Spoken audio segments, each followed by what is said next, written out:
Hi friends, అందరూ ఎలా ఉన్నారు? బాగున్నారా?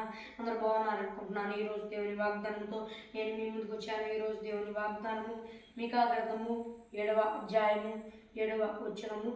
నా దేవుడు నా ప్రార్థన ఆలకించును.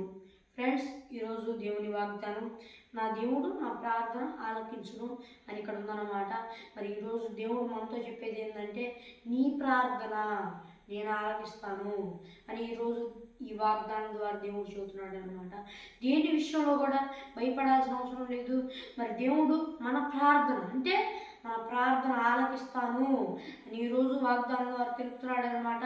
అయితే దేవుడు మన ప్రార్థన మనం చేసినప్పుడు కొంచెం సమయం పట్టింది. అలాంటప్పుడు మనం దేవుడి నాకు సమాధానం ఇవ్వలేదు అని భయపడకూడదు అనమాట. ఎందుకంటే కొన్నిసార్లు పరీక్షాకాలం ఉంటుంది అన్నమాట. పరీక్షాకాలంలో మనకి సమాధానం రాదన్నమాట. కొన్నిసార్లు మనం చేసిన తప్పులు సాతానుడు అక్కడ దేవుడి దగ్గర అడ్డుకుంటాడనమాట. వీళ్ళు ఈ తప్పులు చేశారు, వీళ్ళు ఈ తప్పులు చేశారు, నువ్వు ఎట్లా చేస్తావు, నువ్వు ఎట్లా సమాధానం ఇస్తావు అని సైతానుడు వాదిస్తాడనమాట.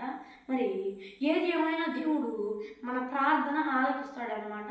దేవుడు మన పట్ల గొప్ప కార్యాలు చేస్తాడనమాట. అయితే మనం ప్రార్థన చేసేటప్పుడు ఏం చేయాలంటే, ఎట్లా పడితే అలా కాకుండా మన తప్పులను బట్టి, మన పాపాలను బట్టి, మనం ఏవైతే తప్పులు చేసామో మన పాపాలను బట్టి మనం ఆయన దగ్గర ఒప్పుకొని మనం అడిగినట్లయితే ఆయన ఖచ్చితంగా మన ప్రార్థనని జవాబిస్తాడు, తగిన కాలాన్ని జవాబిస్తాడు. అయితే కొన్నిసార్లు పరీక్షా కాలం ఉండేది. అయితే ఆ పరీక్షా కాలంలో దేవుడు సమాధానం ఇవ్వడు, కానీ తరువాత సమాధానం ఇస్తాడు. దేవుడు ఈరోజు చెబుతున్న మాట ఏంటంటే, నేను నీ ప్రార్థన ఆలకిస్తాను, నువ్వు చేసే ప్రతి ఒక్క ప్రార్థన నేను ఆలకిస్తాను, నేను తగిన కాలాన్ని నీకు సమాధానాన్ని ఇస్తాను అని దేవుడు చెబుతున్నాడు అనమాట. దేని విషయంలో కూడా భయపడాల్సిన అవసరం లేదు. ఆ సమయాన్ని నెహెమ్యా ప్రార్థించాడు. మరి కొన్ని నెలల పాటు ప్రార్థించాడు, కానీ దేవుడు తన ప్రార్థన వృధా చేయరా. దేవుడు రాజుకి మనసుని దయ పుట్టించి గొప్ప కార్యాన్ని చేశాడు.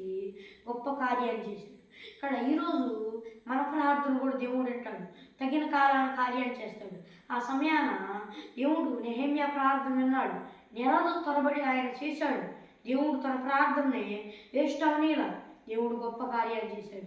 ఈరోజు కూడా నువ్వు దేని విషయంలో ప్రార్థన చేస్తున్నావో నాకైతే తెలియదు, దేవుడికి తెలుసు.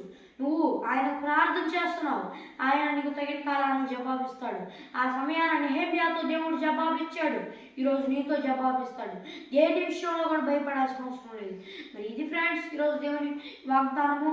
మరి దేని విషయంలో కూడా భయపడాల్సిన అవసరం లేదు.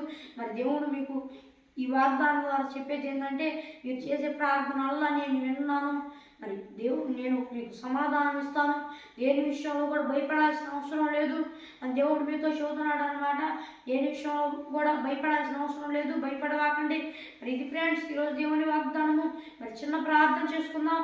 పరలోకమందున్న యేసయ్యా, దేవా నాయనా యేసయ్యా, ఈరోజు వాగ్దానంలో నేను నీ ప్రార్థన వింటాను, గొప్ప కార్యం చేస్తాను, మేము తగిన కాలాన నేను నీకు జవాబిస్తాను అని వాగ్దానం ద్వారా నువ్వు మాకు చెబుతున్నావు. దేవా నాయనా యేసయ్యా, నీకు స్తోత్రం. దేవా నాయనా యేసయ్యా, నువ్వే మేము అలా ఉండునట్లు దేవా నాయనా నీ కృప చూపించు. దేవా నాయనా యేసయ్యా, మేము నీ ప్రార్థనలో ఎక్కువగా ఉండునట్లు నీ కృప చూపించు. దేవా నాయనా యేసయ్యా, నీ దగ్గర నుండి జవాబు పొందుకొని విలువైన ఆశీర్వాదాలు పొందుకునే కృపను దయచేయి. దేవానాయన ఈ వాగ్దానం చూస్తున్న వారిలో ఎవరైనా దేవానాయన నేను నమ్ముకోకపోతే నేను నమ్ముకున్నట్లు నీ కృప చూపించు. దేవానాయన యేసయ్యా, ఈ వాగ్దానం చూస్తున్న వారి పంటలన్నింటినీ ఆశీర్వదించు. దేవానాయన నిజ దేవుని అయినా నేను నమ్ముకున్నట్లు నీ కృప చూపించమని వేడుకుంటూ యేసుక్రీస్తు నామములో అడిగి వేడుకుంటున్నాము మా ప్రియ పరలోకపు మా పరమ తండ్రి, ఆమేన్. ఇది ఫ్రెండ్స్ మరి ఈరోజు దేవుని వాగ్దానము. మరి ఒక దేవుని వాగ్దానంతో మళ్ళీ కలుగుతాం. అంతవరకు దేవుని కృప ఆశీస్సులు మనందరికీ తోడైన నడిపించుగాక. ఆమేన్. Praise the lord.